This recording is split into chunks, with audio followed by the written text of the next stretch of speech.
What's going on? This is your man, Big Stu, Scott Stewart, or Professor Stewart. Depending on how you know me, and I'm still talking consistency with a little bit of discipline. And a little bit of discipline goes a long way. Stick to your routine. Stick to your routine. It was working. It was working. There's no need to stop doing what is working for you. Stick to the routine. I know sometimes it may feel like it becomes boring and mundane, and I know sometimes you may feel like, oh, I just don't want to do it today. But that's because we're probably operating out of some sort of mindset of lack mindset, or fear mindset, that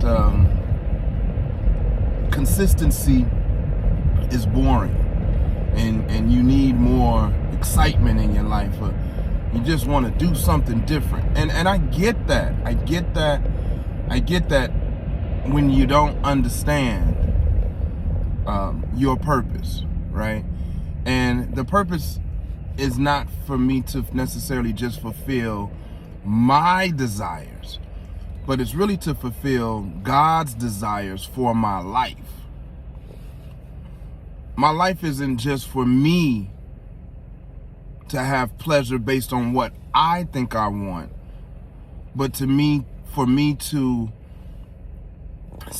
seek what it is that God has for me and receive the pleasure of stepping into that space all the time. And so there are certain principles or laws that come into play when deciding to live to honor God, sacrificing his son, Jesus Christ, or to live to honor Jesus Christ, dying on the cross so that we may have salvation. Like, it always works. The laws can't be broken unless you don't follow the law. It's not the law that's being broken, it's me choosing not to follow the law that breaks whatever momentum of consistency that I had going. So it's important to keep the routine. It's important to be consistent, so long as whatever that routine or consistency is came from God. It has to come from God. It has to be ordained by God. So now we have to ask ourselves, are we seeking God? Did God ordain this thing? Did God say? Did God tell us to do a thing? Did God bless it? Was it from God, or is it from the world and we're, making our own decisions? Are we, leaning on our own understanding?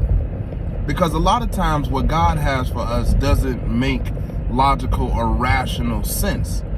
But God is not logical nor rational, because it just doesn't make sense that this planet would be orbiting in outer space. It doesn't make sense that even on the cloudiest day, the sun still shines. It doesn't make sense that I can wake up, open my eyes, and see. A lot of things don't make sense, and a lot of things don't make rational sense unless you apply certain principles and laws that have been ordained by God. And that is where we find our pleasure. That is where we find our joy.